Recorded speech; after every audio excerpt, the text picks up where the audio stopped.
Yazid ने अब क्या किया, क्योंकि बड़ा चालाक आदमी था, बड़ा शातिर था, बड़ा तेज था, उसने वलीद को खत लिखा। कहने लगा कि फौरी तौर पे अब्दुल्ला इब्ने अब्बास को बुलाओ और उससे कहो मेरी बैत करें। ये जो बैत होती थी ना, ये भी सुन ले क्या होती थी। ये बैत हलफ होता था कि मैं अल्लाह रसूल के नाम पे हलफ देता हूं कि मैं यजीद की इताअत करूंगा, मैं उसके खिलाफ कोई बगावत नहीं करूंगा। कोई ये बैत लोग समझते हैं कि बस हाथ पकड़ने का नाम बैत था। उस बैत का मुतबादल जमहूरी मुल्कों के अंदर वोट आया है, तो कहा बैत करें। हजरत अब्दुल्ला इब्ने अब्बास को भी बुलाओ, अब्दुल्ला बिन जुबैर को भी बुलाओ, इमाम हुसैन को भी बुलाओ। इमाम हुसैन आधी रात के वक्त बैठे थे मस्जिद नबी में, चूंकि पांचों नमाजों की आप इमामत करते। इमाम हुसैन नमाज पढ़ा के इशा की बैठे थे जनाब अब्दुल्ला बिन जुबैर। अब्दुल्ला बिन जुबैर कौन थे? ये नबी पाक सल्लल्लाहु अलैहि वसल्लम की पुप्पी पोते थे और जनाब सिद्दीक अकबर के नवासे थे हजरत अब्दुल्ला बिन जुबैर। और जनाब जुबैर बिन अवाम अशरा मुबशरा से अभी हैं, उनके बेटे थे। बहुत जीरक आदमी थे, ये भी इमाम हुसैन के पास बैठे थे। अब्दुल्ला इब्ने अब्बास भी थे जो हुजूर के चचा के बेटे हैं, इस उम्मत के पहले मुफस्सिर है कुरान पाक।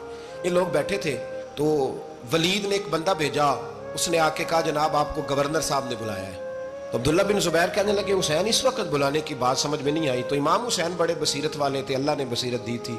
कहने लगे अब्दुल्ला आपको समझ नहीं आई, मुझे समझ आ गई है, अमीर माविया विसाल कर गए और ये हमें जो बुलाया गया है ना, ये यजीद की बैत के लिए बुलाया गया है। तो कहा फिर आप आधी रात को ना जाएं, आपके लिए खतरा होगा। तो इमाम हुसैन फरमाने लगे खतरा हुसैन को नहीं होता। नहीं, कहा फिर भी आप मेहरबानी करें, जरा एहतियात से जाएं।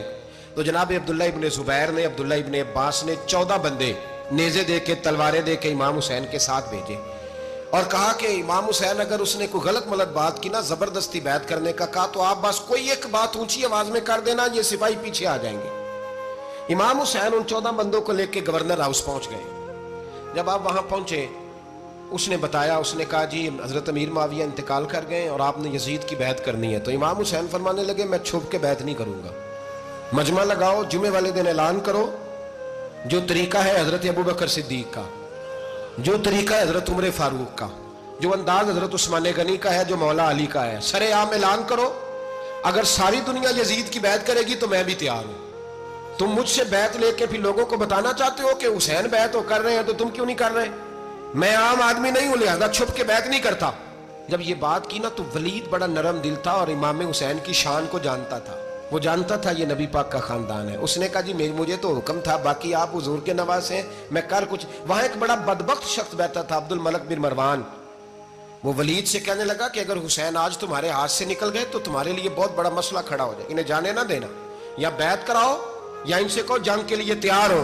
तो इमाम हुसैन रदी अल्लाह तआला अन्हु के कानों में आवाज गई तो फरमाने लगे इब्ने मरजाना, अगर तेरे अंदर जुर्रत है तो आ सामने हुसैन के, इसके कानों में बातें ना कर, काना फूसी ना कर, बाहर आ मैदान में, शरारत ना कर, बाहर आ, मैं तुम्हें अभी बताता हूं कि हुसैन से मुकाबला करने का अंजाम क्या है। यह कह के इमाम हुसैन बाहर निकले, अपने भाई मोहम्मद बिन अनफिया को बुलाया, अब्दुल्ला बिन जुबैर, अब्दुल्ला इब्ने अब्बास, ढेर सारे लोग इकट्ठे हो गए। फरमाया ये मामला है, अब क्या करना है?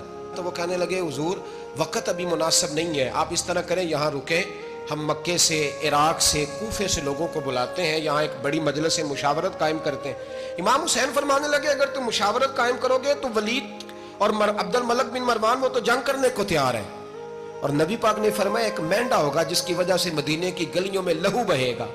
फरमाने लगे मैं वो बकरा, वो मेंढा नहीं बनना चाहता। कहा फिर आप क्या करेंगे?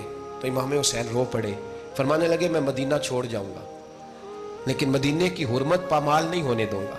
इमाम अली मकाम आधी रात के वक्त निकले। सैयदा फातिमा का दरवाजा एक उस दिन था जिस दिन हजरत मौला अली कूफे चले गए थे, और दोबारा आज ताला लगा जब इमाम हुसैन निकले।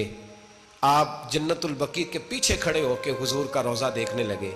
उस वक्त गुंबद तो नहीं होता था, रोजा देखने लगे। नाना तेरे करम के खजीने की खैर हो, मैं जा रहा हूं तेरे मदीने की खैर हो। सारा खानदान ले गए, मक्के तशरीफ ले गए। हज के अय्याम करीब आने वाले थे। इमाम हुसैन ने वहां लोगों से बातें की। जब इमाम हुसैन वहां पहुंचे तो कूफे से खत आने लगे। कूफा हजरत अली का दारुल खिलाफा था, वहां आपके मुहिब्बीन, प्यार करने वाले ढेरों थे। उन्हें खत लिखे कि हुजूर आप चुप करके बैठे हुए हैं और हमारे ऊपर यजीद मुसल्लत हो गया है। आप अगर मैदान में नहीं निकलेंगे, आप नहीं आएंगे, तो हम अल्लाह की बारगाह में शिकवा करेंगे कि कोई हमारी कमान करने को तैयार ही नहीं हुआ।